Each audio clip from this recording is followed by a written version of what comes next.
దేశాన్ని గురించి ప్రాణాలు సైతం లెక్క చేయకుండా పోరాడుతున్నటువంటి మన వీరులకి మన సైనికులకి అందరూ కూడా మనోధైర్యాన్ని వారికి ఇంకా కూడా అందరూ కూడా దేశమంతా కూడా మరి ఎప్పుడైనా తెలియడానికి చక్కటి సందేశానికి ఇచ్చినటువంటి సందేశం ఇవ్వడానికి ఏర్పడిన కార్యక్రమానికి విచ్చేసినటువంటి గౌరవ సీనియర్ నాయకులు, పార్టీ నాయకులు, మాజీ మంత్రివర్గ హరీష్ రావు గారు, పెద్దల మల్లారెడ్డి గారికి అందరికీ కూడా మరొకసారి నమస్కారాలు తెలియజేసుకుంటూ ఈరోజు ప్రతి ఒక్కరూ కూడా మన దేశంలో మన దేశాన్ని కాపాడుకోవడానికి మన ప్రతి ఒక్క పౌరుడిని ప్రాణాలను కూడా మరి ముందులో పెట్టుకొని చేయడానికి ప్రయత్నాన్ని అయితే మన సైనికులు చేస్తున్నారో మనందరం కూడా వెంబడి ఉండి వారికి మనధైర్యాన్ని ఇచ్చి వారిని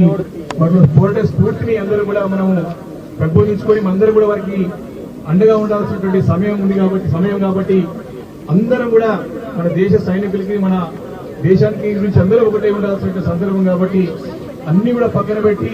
మన దేశం మరొకసారి మరి ఇప్పటికే 4 సందర్భాల్లో 4 సార్లు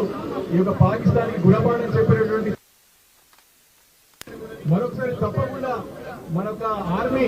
డెఫినెట్ గా విజయంగా నిలబడుతుందని చెప్పి ఈ సందర్భంగా నేను విశ్వాసాన్ని వ్యక్తం చేసుకుంటూ ఎవరైతే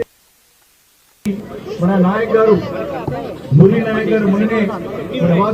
మొన్ననే ప్రాణాలు విడడం జరిగింది కాబట్టి వారి కుటుంబాన్ని కూడా మన ధైర్యాన్ని భగవంతుడు ప్రసాదించాలని చెప్పి మరొకసారి అందరికీ నమస్కారం అందరికీ నమస్కారం. చాలా ధన్యవాదాలు.